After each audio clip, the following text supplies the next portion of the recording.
नमस्कार सभी को, राधे राधे, जय श्री कृष्णा। फिर से हाजिर है साइकोलॉजी की एक और क्लास के साथ। और देखिए आज का हमारा जो है पहला क्वेश्चन है कि पियाजे के संज्ञानात्मक विकास के 4 चरणों में से कौन सा सम्मिलित नहीं है, यानी कि 3 इनके चरण है और एक नहीं है। किसकी बात हो रही है? जीन पियाजे के संज्ञानात्मक विकास की, सिद्धांत की। तो इन्होंने कितनी अवस्थाएं बताई थी? 4 अवस्थाएं या 4 चरण इन्होंने बताए थे किसके? संज्ञानात्मक विकास के सिद्धांत के। पहला जो इनका चरण था वो था इंद्रियगामक अवस्था, ये थी 0 से लेकर 2 वर्ष तक की अवस्था।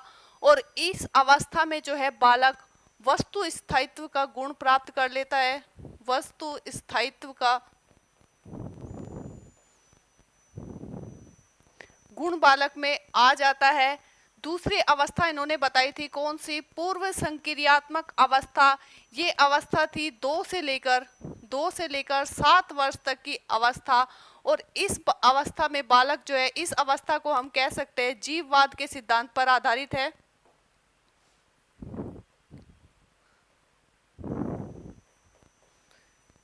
जीववाद सिद्धांत पे ये अवस्था आधारित होती है, यानी कि हर किसी वस्तु में बालक क्या समझता है? 2 से लेकर 7 वर्ष तक की आयु का जो बालक है, सभी में क्या समझता है? जीवन समझता है। तो ये जीववाद की सिद्धांत पर आधारित अवस्था है। बात करें उत्तर संक्रियात्मक अवस्था की, तो देखिए उत्तर संक्रियात्मक अवस्था जैसी कोई अवस्था जीन पियाजे ने नहीं बताई थी।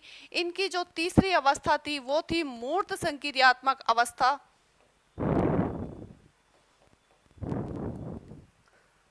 मूर्त संक्रियात्मक अवस्था, और ये थी 7 से लेकर 11 वर्ष तक के बालकों की अवस्था। इसमें बालक मूर्त विषय के बारे में, मूर्त चीज़ों के बारे में जो है चिंतन कर सकता है। किस अवस्था में? मूर्त संक्रियात्मक अवस्था में। चौथी जो अवस्था इन्होंने बताई थी वो कौन सी थी? अमूर्त संक्रियात्मक अवस्था, या फिर हम इसको कह सकते हैं औपचारिक संक्रियात्मक अवस्था। ये कब से कब तक थी? तो ये 11 वर्ष तक से ऊपर के बालकों की अवस्था थी। 11 वर्ष से लेकर उसके जो ऊपर की अवस्था है, बालक आयु है, उसकी अवस्था ये कौन सी थी? अमूर्त संक्रियात्मक अवस्था। यानी कि अमूर्त रूप से चिंतन कर सकते हैं, किस पर? किसी भी विषय पर समस्या का समाधान कर सकते हैं अमूर्त चिंतन के द्वारा। यानी कि कोई वस्तु, कोई समस्या आंखों के सामने नहीं है, फिर भी क्या कर सकते हैं? सोच समझ सकते हैं, उसके बारे में विचार कर सकते हैं, समस्या का समाधान कर सकते हैं। कौन से बालक? 11 वर्ष से ऊपर के बालक। तो देखिए 3 अवस्थाएं इन्होंने बताई थी, इंद्रियगामक अवस्था, पूर्व संक्रियात्मक अवस्था, मूर्त संक्रियात्मक अवस्था और अमूर्त संक्रियात्मक अवस्था। तो जो नहीं बताई थी वो कौन सी है? उत्तर संक्रियात्मक अवस्था। आंसर यहाँ पर रहेगा हमारा सी। नेक्स्ट, जीन पियाजे के संज्ञानात्मक विकास की पूर्व संक्रियात्मक अवस्था की आयु क्या है? तो देखिए बात हो रही है कौन सी अवस्था? इनकी दूसरी अवस्था की। और दूसरी अवस्था हम बात कर चुके हैं अभी पहले क्वेश्चन में ही। तो ये अवस्था जो थी 2 से लेकर 7 वर्ष तक के बालकों की अवस्था थी। आंसर रहेगा बी। नेक्स्ट, पियाजे के अनुसार संज्ञानात्मक विकास की अवस्थाओं को बांटा गया है। जीन पियाजे के जो सिद्धांत है, कौन सा? संज्ञानात्मक विकास का सिद्धांत। इन्होंने कितनी अवस्थाएं इसकी बात बताई थी? तो हम बात कर चुके हैं इसके बारे में भी। इन्होंने कितनी? 4 अवस्थाएं बताई थी। कौन सी? संवेदीपेशीय अवस्था, पूर्व संक्रियात्मक अवस्था, मूर्त संक्रियात्मक अवस्था और औपचारिक अवस्था। तो आंसर रहेगा हमारा यहाँ पर ए। पियाजे के अनुसार बच्चा अमूर्त स्तर पर चिंतन, बौद्धिक क्रियाएं और समस्या समाधान किस अवस्था में करने लगता है? किसकी बात हो रही है? अमूर्त स्तर की। तो देखिए हमने बात की थी पियाजे के 4 नंबर की अवस्था, कौन सी थी? अमूर्त संक्रियात्मक अवस्था, या फिर हम कहे औपचारिक संक्रियात्मक अवस्था। तो देखिए ये तो इनकी कौन सी अवस्था है? दूसरी अवस्था है, पूर्व संक्रियात्मक अवस्था। मूर्त संक्रियात्मक अवस्था इनकी तीसरे नंबर की अवस्था है। संवेदीपेशीय अवस्था इनकी जो है पहले नंबर की अवस्था है। जो चौथी अवस्था है इनकी वो कौन सी थी? औपचारिक संक्रियात्मक अवस्था। इसी का दूसरा नाम हम कह सकते हैं अमूर्त संक्रियात्मक अवस्था।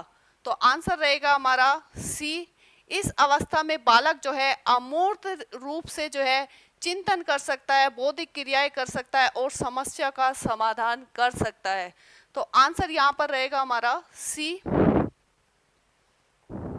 नेक्स्ट, पियाजे के संज्ञानात्मक विकास सिद्धांत के अनुसार संवेदी क्रियात्मक अवस्था होती है जन्म से लेकर 2 वर्ष, 2 से लेकर 7 वर्ष, 7 से लेकर 11 वर्ष या फिर 11 से 16 वर्ष। बात किसकी हो रही है? संवेदी क्रियात्मक अवस्था की। ये कौन सी अवस्था थी? इनकी पहली अवस्था थी और ये मानी जाती है जन्म से लेकर 2 वर्ष तक की अवस्था। आंसर रहेगा इसमें हमारा ए। नेक्स्ट, पियाजे की औपचारिक संक्रियात्मक अवस्था बालक की किस आयु अवधि तक मानी जाती है? कौन सी औपचारिक संक्रियात्मक अवस्था? हम इसको कह सकते हैं अमूर्त संक्रियात्मक अवस्था।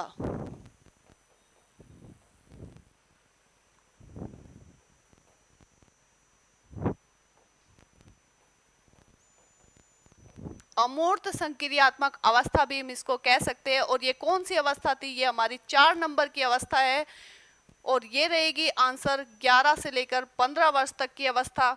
देखिए, ये पियाजे ने बताई थी कौन सी? संवेदी पेशी अवस्था पहली अवस्था, पूर्व संक्रियात्मक अवस्था दूसरी अवस्था, मूर्त संक्रियात्मक अवस्था 7 से लेकर 11 वर्ष तक की अवस्था तीसरी अवस्था, और अमूर्त संक्रियात्मक या फिर औपचारिक अवस्था ये थी इनकी कौन सी? चौथी अवस्था, 11 वर्ष से ऊपर के बालकों की अवस्था।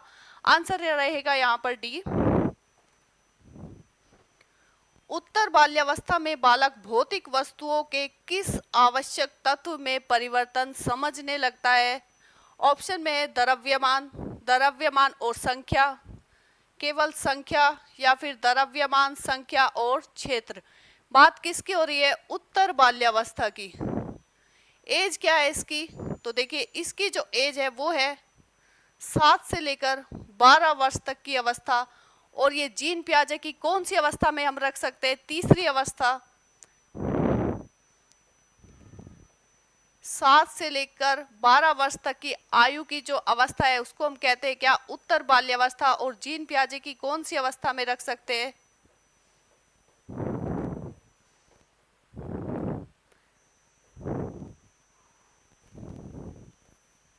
मूर्त संक्रियात्मक अवस्था।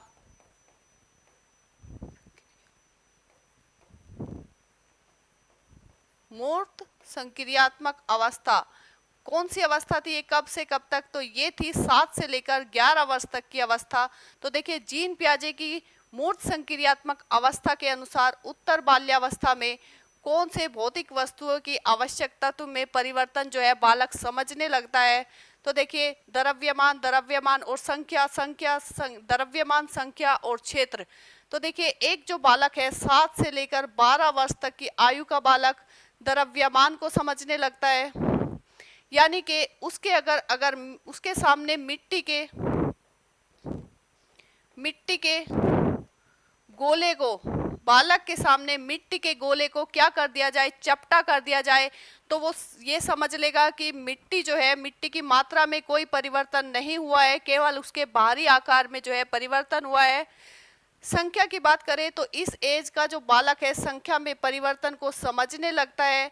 अगर उसके हाथ में 10 सिक्के दे दिए जाए तो भी वो 10 सिक्के हैं। अगर 10 सिक्कों को दूर दूर फर्श पर फैला दिए जाए तो भी उनकी संख्या क्या रहेगी? 10 ही रहेगी। तो संख्या के परिवर्तन को समझ लेता है। बात करें क्षेत्र की, तो हम बात करें एक गिलास पानी जो कि कौन से गिलास में है? लंबे और पतले गिलास में पानी भरा हुआ है। वहीं पर हम बात करें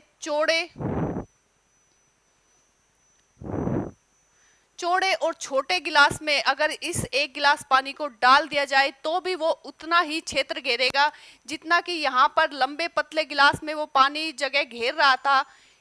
अगर उसको हम इस गिलास में ट्रांसफर कर दे, चौड़े गिलास में, छोटे गिलास में, तो भी वो इतना ही क्षेत्र घेरेगा। यानी कि क्षेत्र के परिवर्तन को भी क्या करता है बच्चा? समझ लेता है। कौन सा बच्चा? 7 से लेकर 12 वर्ष की आयु का बालक उत्तर बाल्यावस्था का जो बालक है द्रव्यमान, संख्या और क्षेत्र के परिवर्तन को समझ लेता है। आंसर रहेगा हमारा यहाँ पर डी। नेक्स्ट, निम्नलिखित में से कौन सा बालक के मानसिक स्वास्थ्य पर प्रभाव डालने वाला कारक नहीं है? बालक के मानसिक स्वास्थ्य पर प्रभाव डालने वाला कारक नहीं है, यानी कि 3 कारक इसमें ऐसे हैं जो बालक के मानसिक स्वास्थ्य पर प्रभाव डालते हैं। ऑप्शन में है परिवार में गरीबी, कक्षा में नींद आना, स्नेह का अभाव या फिर पारिवारिक क्लेश। तो देखिए, अगर परिवार की स्थिति ठीक नहीं है, गरीब परिवार है, तो भी बालक के मानसिक स्वास्थ्य पर क्या होगा? प्रभाव पड़ेगा। बालक को अगर परिवार में स्नेह नहीं मिला, प्रेम नहीं मिला, तो बालक का क्या प्रभावित होगा? मानसिक स्वास्थ्य प्रभावित होगा। परिवार का अगर जो वातावरण है वो क्लेश से भरा हुआ है, लड़ाई झगड़े होते हैं, नकारात्मक है, तो भी क्या प्रभावित होगा? बालक का जो मानसिक स्वास्थ्य है, मानसिक विकास है, वो प्रभावित होगा। लेकिन कक्षा में नींद आना, इससे जो है बालक का मानसिक स्वास्थ्य प्रभावित नहीं होता है, नींद थकान के कारण आती है। तो ये हमारा रहेगा यहाँ पर गलत। मानसिक स्वास्थ्य को प्रभावित नहीं करता है क्या? कक्षा में नींद आना। तो आंसर रहेगा इसमें हमारा बी। नेक्स्ट,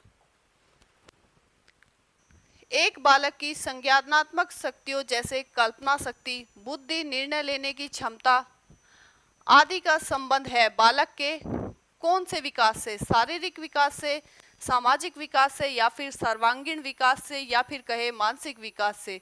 तो बालक के संज्ञानात्मक शक्तियों की बात हो रही है। कौन कौन सी? जैसे कल्पना शक्ति, जैसे बुद्धि और निर्णय लेने की क्षमता।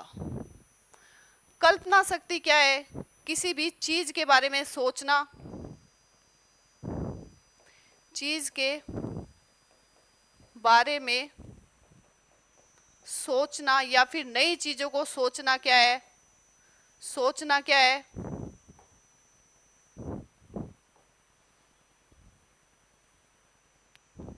कल्पना शक्ति होती है। यहीं पर बात करें हम किसकी? बुद्धि की, तो किसी भी विषय को सीखने और समझने की जो क्षमता होती है वो क्या होती है? बुद्धि होती है।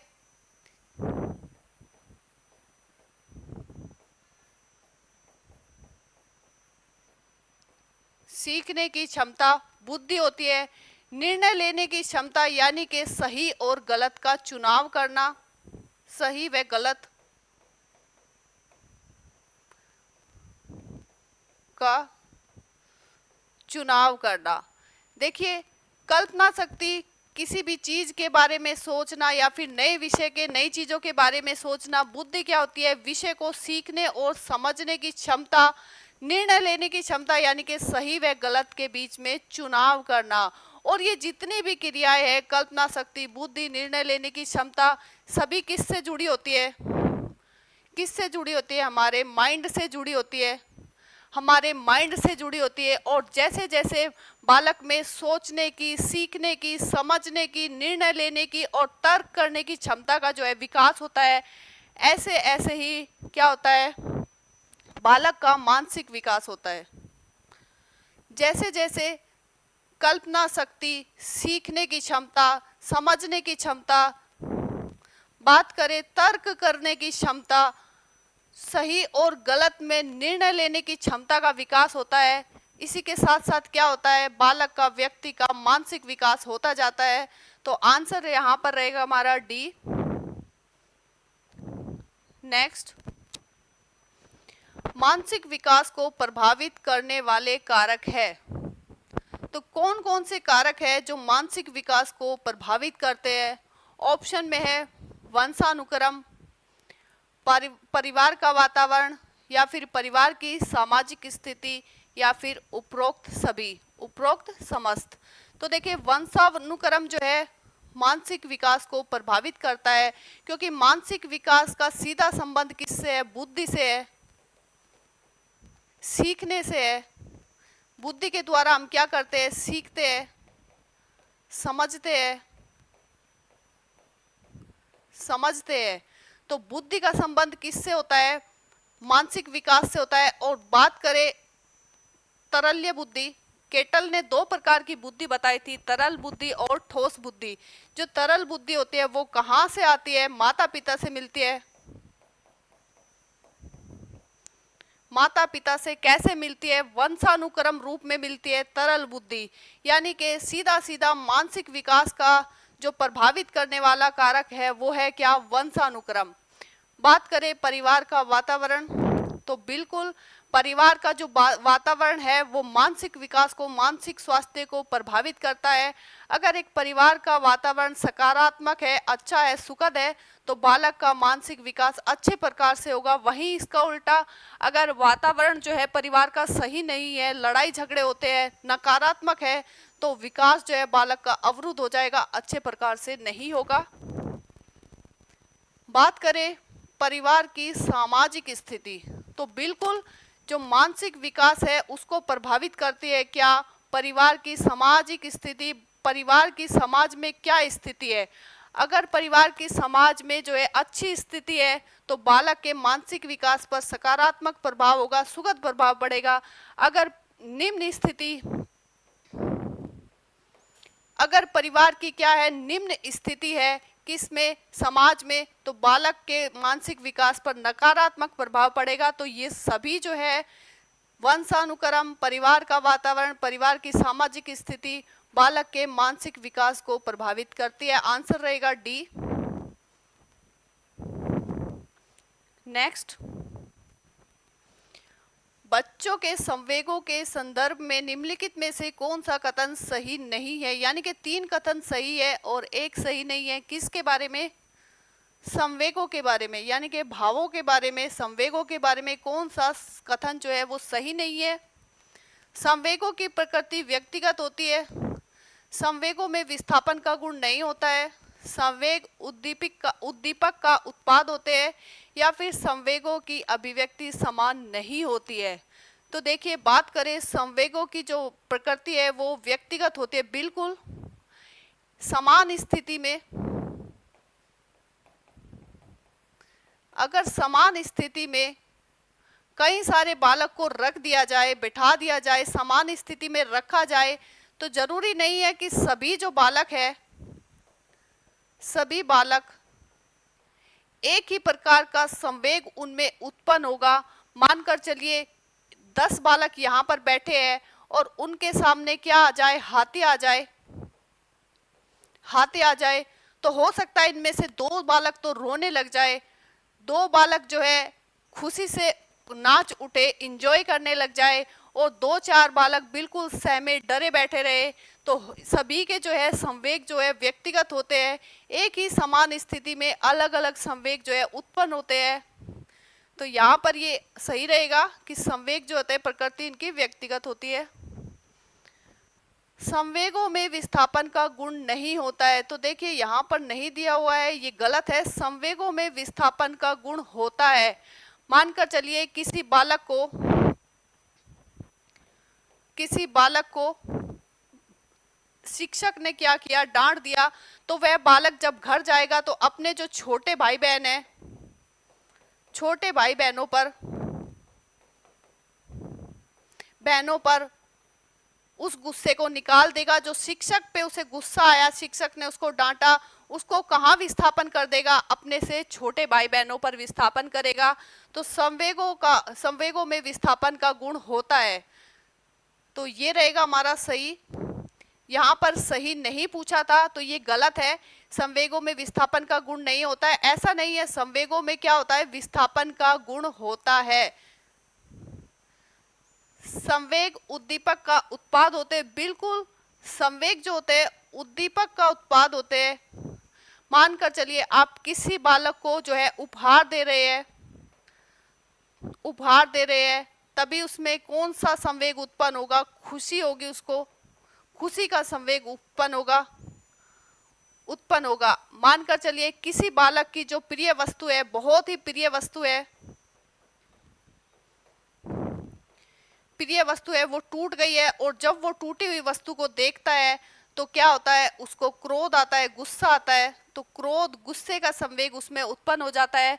तो यहाँ पर क्या दिया हुआ है कि संवेग उद्दीपक का उत्पाद है, तो बिल्कुल उद्दीपक का ही उत्पाद है क्या, संवेग। संवेगों की अभिव्यक्ति समान नहीं होती है, बिल्कुल प्रत्येक व्यक्ति जो होता है एक दूसरे से भिन्न होता है, और समान स्थिति में अलग अलग संवेग जो है उत्पन्न कर सकता है। एक बालक, 10 बालक को आप यहाँ पर भी ले लीजिए, 10 बालक को यहाँ पर भी ले लीजिए, इनमें से अगर मान कर चलिए बालकों में खुशी का संवेग उत्पन्न हुआ, उनको उपहार दिए गए, सम्मान दिया गया, तो उनमें खुशी का उत्पन्न हुआ संवेग, और 5 बालक तो जो है हंसकर अपनी खुशी जाहिर करेंगे। 2 बालक हो सकते हैं खुशी के कारण नाचने लग जाए, और 2 बालक जो है नॉर्मल स्थिति में रह सकते हैं, यानी कि वो अपनी खुशी को जाहिर नहीं करते, चेहरे पर नहीं आने देते। तो संवेगों की जो अभिव्यक्ति होती है वो समान नहीं होती है। कोई अपनी खुशी को हंसकर जाहिर कर सकता है, कोई नाचकर। तो देखिए ये भी इसमें क्या है, सही रहेगा। गलत क्या था कि संवेगों में विस्थापन का गुण नहीं होता है, ये गलत था, क्योंकि संवेगों में विस्थापन का गुण होता है। एक बालक को कक्षा में जो है शिक्षक ने डांटा, तो उसने क्या किया, इस डांट का विस्थापन कर दिया। शिक्षक को तो वापस डांट नहीं सकता, लेकिन किसको डांट दिया, अपने छोटे भाई बहनों को डांट दिया, उस पर जो है अपना गुस्सा निकाल दिया। तो संवेगों में क्या होता है, विस्थापन का गुण होता है। आंसर रहेगा इसमें हमारा बी। नेक्स्ट, किस मनोवैज्ञानिक का मानना है कि सभी प्रकार के जो संवेग होते हैं मूल प्रवृत्ति से उत्पन्न होते हैं? ऑप्शन में है वुडवर्थ, आइजेंक, वॉटसन या फिर मैकडूगल। तो देखिए आपने अगर साइकोलॉजी पढ़ी है तो उसमें एक सिद्धांत पढ़ा होगा, कौन सा, मूल प्रवृत्ति का सिद्धांत।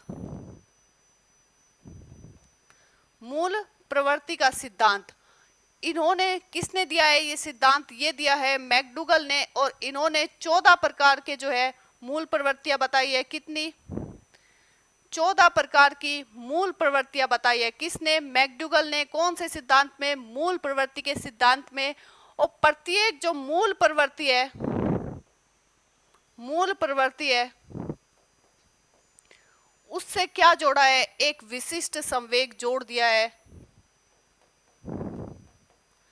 एक विशिष्ट संवेग को उन्होंने जोड़ा है। तो देखिए प्रत्येक जो संवेग है, सभी प्रकार के संवेग मूल जो प्रवृत्ति से उत्पन्न होते हैं, यह कौन मानते हैं, मैकडूगल मानते हैं। तो आंसर इसमें रहेगा डी।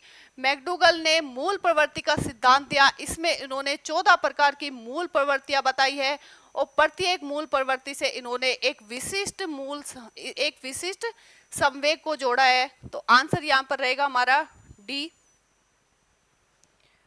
कथन और कारण का ये क्वेश्चन है। तो बात करें कथन की कि शिक्षकों को कक्षा में प्रभावी संज्ञान सुनिश्चित करने के लिए बच्चों को संवेगात्मक सहारा देना चाहिए।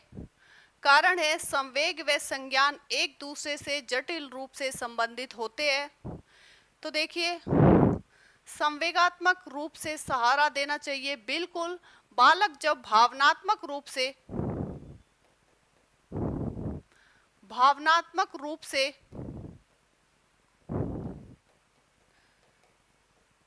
स्वयं को सुरक्षित महसूस करता है, तो उसका जो सीखना है वो क्या होता है, बेहतर होता है, सीखना अच्छा होता है और भी ज्यादा बेहतर होता है। बात की थी शिक्षकों को कक्षा में प्रभावी संज्ञान सुनिश्चित करने के लिए बच्चों को संवेगात्मक सहारा देना चाहिए, बिल्कुल देना चाहिए। बच्चों को सुखद वातावरण महसूस कराए, बच्चों को जो है कक्ष में खुशी का माहौल मिले। बालक जब भावनात्मक रूप से जो है स्वयं को सुरक्षित महसूस करता है तो उसका सीखना जो है और भी ज़्यादा बेहतर होता है, अच्छे रूप से सीख पाता है, अच्छे तरीके से सीख पाता है। कारण क्या है कि संवेग व संज्ञान एक दूसरे से जो है संबंधित होते हैं। संज्ञान को हम क्या कह सकते हैं, सीखना समझना। सीखना या समझना, सीखना और समझना। संज्ञान को सरल शब्दों में समझे तो क्या है? सीखना और समझना। तो देखिए, सीखना और समझना या फिर कहे हमारी जो बुद्धि है वो किस प्रकार से कार्य करेगी, वो किस पर निर्भर करती है? एक प्रकार से संवेगों पर निर्भर करती है कि हमारी जो बुद्धि है वो किस प्रकार कार्य करेगी, वो किस पर निर्भर करती है? संवेगों पर निर्भर करती है। तो एक दूसरे को जो है, एक दूसरे से जटिल रूप से संबंधित होती है। एक बालक जो है किसी भी वस्तु को सीखता है, उसका जो सीखना हुआ है वो किसके द्वारा? संवेगों के द्वारा प्रभावित होता है। अगर बालक को जो है खुशी का माहौल मिलता है, सुखद माहौल मिलता है, खुशी के माहौल है, उसके आसपास सुखद माहौल है, संवेग जो है उसके अंदर खुशी का उत्पन्न है, तो सीखना क्या होगा? बेहतर होगा, अच्छा होगा। लेकिन एक बालक को जो है, बालक के अंदर अगर मान लिया क्रोध की स्थिति में बालक है, दुख की स्थिति में है, क्रोध की स्थिति में है, तो उसका जो सीखना है, उसका जो दिमाग है अच्छे से कार्य नहीं करेगा। उस स्थिति में दिमाग जो है कार्य नहीं करेगा। क्रोध की स्थिति में, भय की स्थिति में, डर की स्थिति में, तो जो उसका सीखना है वो भी क्या होगा? प्रभावित होगा। क्योंकि ये दोनों ही क्या है? एक दूसरे से जटिल रूप से संबंधित होते हैं। कौन? संज्ञान और संवेग। तो आंसर हमारे दोनों ही सही है और दोनों ही क्या कर रहे हैं? एक दूसरे की व्याख्या करते हैं। तो सही रहेगा ए और आर दोनों सही है, ए और आर दोनों सही है, लेकिन व्याख्या सही नहीं करता है। ए सही है, आर गलत है, ए सही है, आर दोनों गलत है। ए आर, देखिए ये सही रहेगा हमारा, ए और आर दोनों सही है और दोनों एक दूसरे की क्या है? व्याख्या भी करते हैं। तो आंसर रहेगा हमारा यहाँ पर ए। निम्नलिखित में से कौन सा एक संवेग है?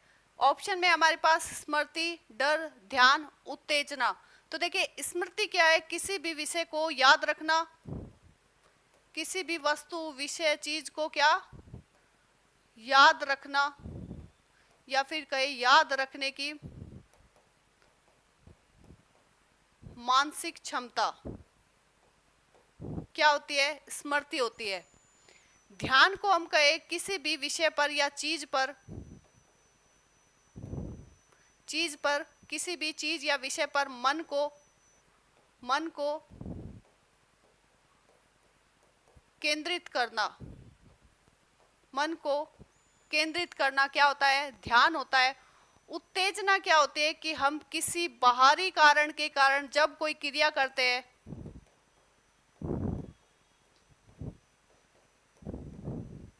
बाहरी कारण से कोई क्रिया हम करते हैं, क्रिया करना या कार्य करना क्या कहलाती है? उत्तेजना कहलाती है। किसके कारण? बाहरी कारण से। डर क्या है? जब किसी तरीके का या किसी चीज से हम क्या करते हैं? किसी चीज से स्वयं को खतरा महसूस करते हैं, खतरा महसूस करते हैं। डर क्या है? कि जब हम किसी चीज से, किसी वस्तु से स्वयं को क्या है? खतरा महसूस करते हैं, तो हमारे अंदर जो है एक भावना उत्पन्न होती है जो क्या करती है? हमारे मन को, शरीर में जो है विचलन की स्थिति उत्पन्न करती है। विचलित हो जाता है हमारा क्या? शरीर और मन। उससे क्या होता है? कि डर का संवेग उत्पन्न होता है। कौन सा संवेग उत्पन्न होता है इस स्थिति में? डर संवेग उत्पन्न होता है, डर का संवेग उत्पन्न होता है। तो डर जो है एक प्रकार का संवेग है। मैकडूगल ने जो है 14 प्रकार की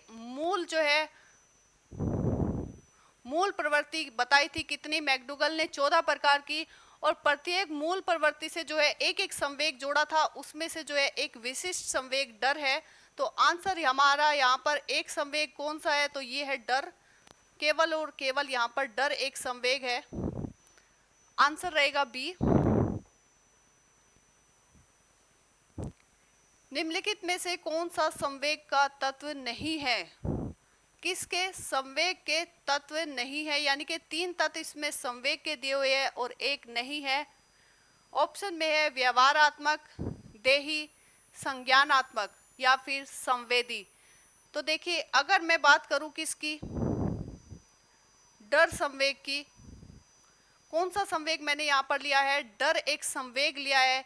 इसके कारण क्या होगा, जो हमारा व्यवहार है वो परिवर्तित हो गया। अगर किसी बालक में डर का संवेग उत्पन्न हो गया है तो उसका जो व्यवहार है वो परिवर्तित हो जाएगा।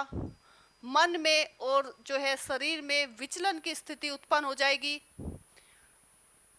धड़कनें जो है तेज धड़कने लग जाएगी और शरीर में से पसीना निकलने लग जाएगा। तो संवेग का किस पर प्रभाव पड़ता है? देह पर, शरीर पर भी प्रभाव पड़ता है, व्यवहार पर भी प्रभाव पड़ता है। डर के संवेग में क्या होगा, धड़कनें तेज हो जाएगी और पसीना छूटने लग जाएगा। तो ये भी जो है प्रभावित होता है किससे? संवेग से। संज्ञानात्मक, तो देखिए जो ये संज्ञान है ये भी क्या होता है, डर के संवेग से या किसी भी संवेग से प्रभावित होता है। उसी स्थिति के बारे में सोचेगा दिमाग उस टाइम पर। अगर डर का संवेग है तो केवल और केवल डर के संवेग की जो स्थिति उत्पन्न हुई है, मन भी जो है, जो मस्तिष्क है, दिमाग है, वो भी केवल और केवल उसी स्थिति के बारे में सोचेगा कि यह जो स्थिति है डर की, ये मेरे लिए क्या है, खतरनाक है। तो तीनों ही जो तत्व है, व्यवहार है, देह है यानी कि शरीर है और संज्ञान है, तीनों जो है संवेग से प्रभावित होते हैं, संवेग के तत्व है। बात करें संवेगी की, संवेदी की, तो ये क्या होती है? ज्ञानेंद्रिया होती है। ज्ञानेंद्रिया जैसे कि आंख, कान, नाक।